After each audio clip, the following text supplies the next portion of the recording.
Hello, good morning. This is your English instructor Hilal Ahmed Mehres. سلام ګرانو زده کوونکو، سهار مو بخیر. په دې هیله چې روغ جوړ او صحتمند اوسئ. ګرانو زده کوونکو، بیا هم زه ستاسې د انګلیسي د ژبې استاد هلال احمد مهرس یم او نن موږ درس دی 4مه صفحه اول څپرکی. Exercise D. D exercise دی the alphabet writing. د الفبا د تورو لیکل. ګرانو زده کوونکو، تاسې ته په تیرو درسونو کې یا په تیرو ټولګیو کې دا درس درکړی سوی و چې الفبا توري په څو ډوله موږ لیکو. Right? In grade 4, your teacher taught you how do we write the alphabets. And how many ways do we write the alphabets? په څلورم ټولګي کې ستاسې ښوونکي تاسو ته دا ویلی و چې د الفبا د انګلیسي الفبا په څو ډوله لیکل کیږي. The alphabets, the English alphabets, د انګلیسي الفبا په دوه ډوله لیکل کیږي. په څو ډوله لیکل کیږي؟ په دوه ډوله لیکل کیږي. د انګلیسي الفابet یا الفبا په څو ډوله لیکل کیږي؟ په دوه ډوله لیکل کیږي. کوم یو؟ small واړه الفبا وي، capital او غټ الفبا یعنی غټ توري.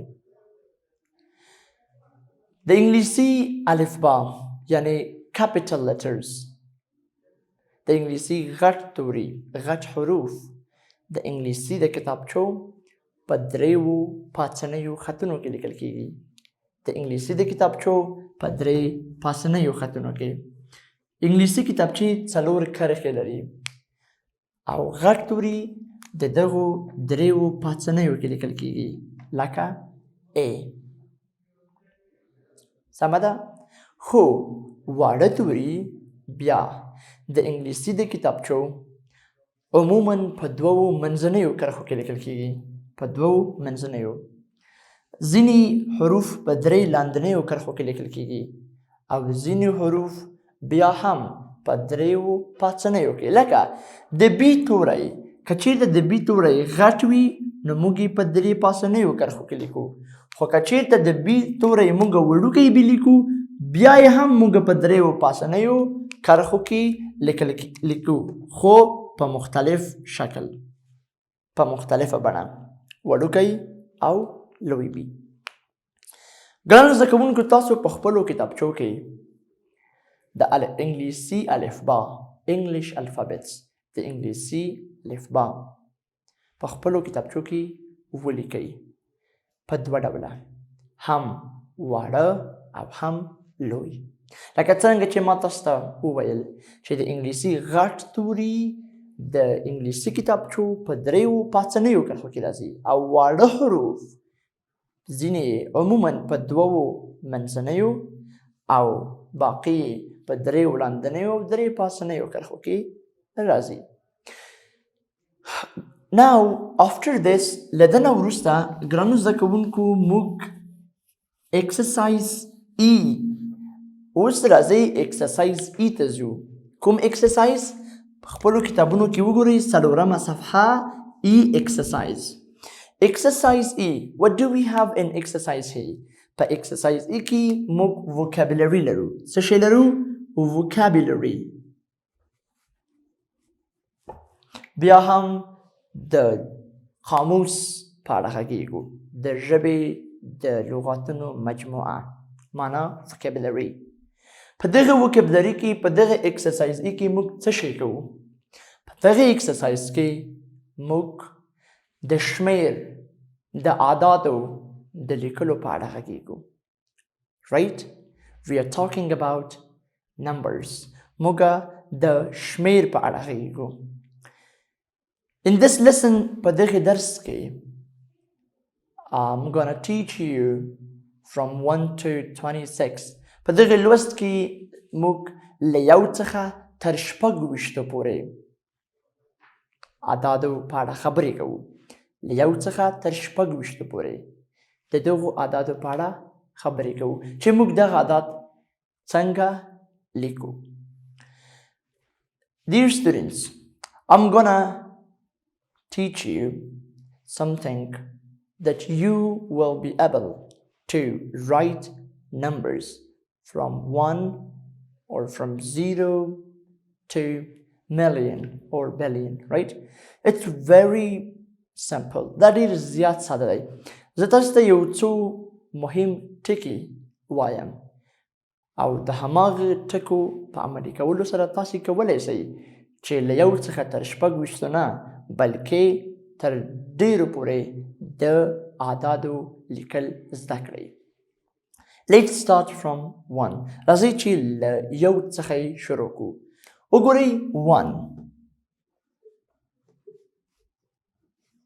معنا یو. څه معنا؟ معنا یو. له ده نه وروسته په خپلو کتابچو کې وګورئ بیا 2 راځي. څه شی راځي؟ په خپلو کتابونو کې وګورئ 2. له ده نه وروسته 3. څه شی؟ 3. او همدارنګه تر څو پورې زده کړئ؟ 10. تر 10 پورې. تر څو پورې؟ تر 10 پورې. له یو څخه تر 10 پورې څه شی زده کوئ؟ د اعدادو لیکل. کله چې مو له یو څخه تر 10 پورې د اعدادو لیکل زده کړل، له ده نه وروسته بیا له 10 څخه یې تر 20 پورې زده کړئ. د 10 څخه تر 20 پورې. سمه ده؟ کله چې مو له 10 څخه تر 20 پورې د اعدادو لیکل زده کړل، له هغه نه وروسته بیا به تاسې 21 نه زده کوئ. سمه ده؟ ولې؟ ځکه چې تاسې د 20 سپل زده کړی. سمه ده؟ لکه 20. او د یو سپل مو هم دلته زده کړی ده. کله چې له یو څخه تر 10 پورې تاسو حساب زده کړی لیکلی، نو هلته تاسو د 1 سپل زده کړی، نو 21.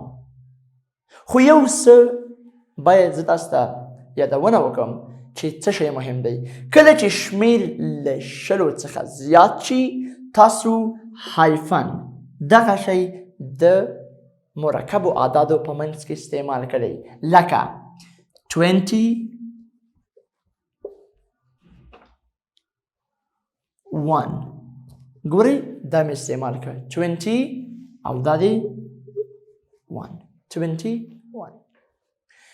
ګرانو زده کوونکو، کله چې تاسو تر 20 پورې حساب زده کړه، له 20 نه وروسته بیا تاسې څه شی زده کړئ؟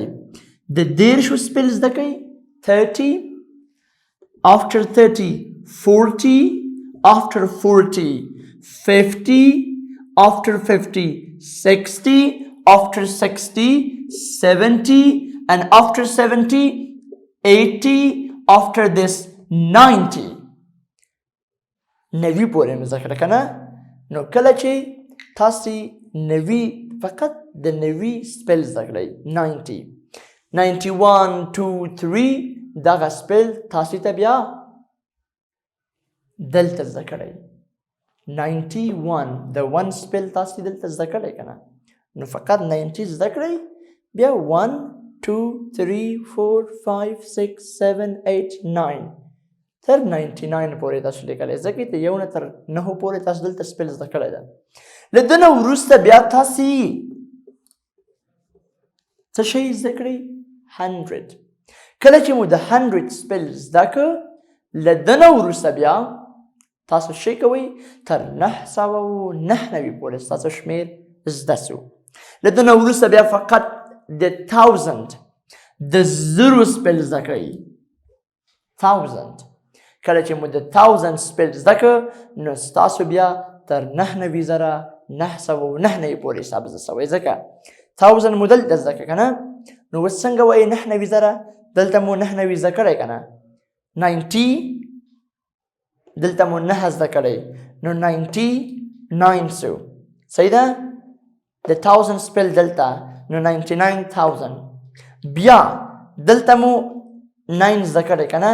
900 بیا راځه 99 نو که بیا فقط د لاک سپل زده کوئ نو څه کېږي پوره کېږي تر 1,00,000 پورې یا تر 100,000 پورې تاسو حساب زده سو خو تاسې نن فقط له 1 څخه تر 26 پورې حساب په خپلو کتابچو کې ولیکئ سمت په خپلو کتابونو کې هلته تاسو ته تش ځایونه درکړی شوي دي ګرانو زده کوونکو له ده نه وروسته موږ په 4مې صفحې کې په اول څپرکۍ 4مې صفحې کې موږ له ده نه وروسته exercise F the F exercise لرو in this exercise we are talking about spelling او په دغه exercise کې موږ د څه په اړه غږیږو spelling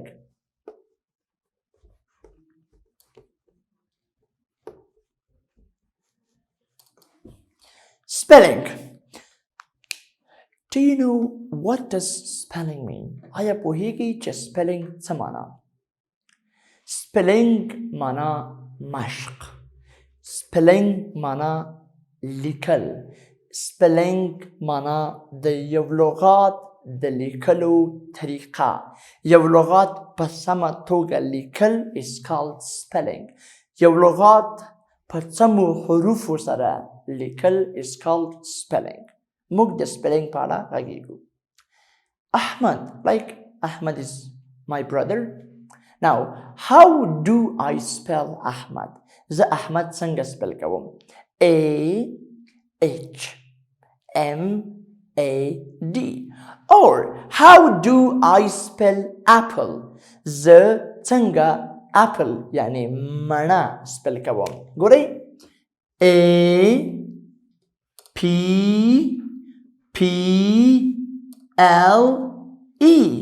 apple مڼه سمه ده ګرانو زده کوونکو په دغه اکسرسایز کې باید تاسې د درکړې شوي لغاتونو سپیل زده کړئ تاسې په دغه اکسرسایز کې کوم لغاتونه لرئ تاسې لرئ اپل کوین اول اپل دی بیا ایکس ری دی وال کوین یاک سن فش ریډیو لمپ ایگ اورنج هن 12 لغاته د دغو 12 لغاتونو د لیکلو طریقې زده کړئ right and this was our today's lesson ګرانو شاګردانو دا و زموږ د نن ورځې درس په دې هیله چې تاسو ته د نن ورځې درس ګټور تمام شوی وي او یو څه مو زده کړی وي ګرانو زده کوونکو په راتلونکي درس کې به انشاءالله موږ په سپیلنګ باندې بیا خبرې کوو چې د لغاتونو سپیلنګ یعنی یو لغات څنګه باید ولیکو This is our next lesson. دا زموږ راتلونکی درس دی تر بیا درسه پورې تاسې په لوی رب باندې سپارم خدای پامان ښه ورځ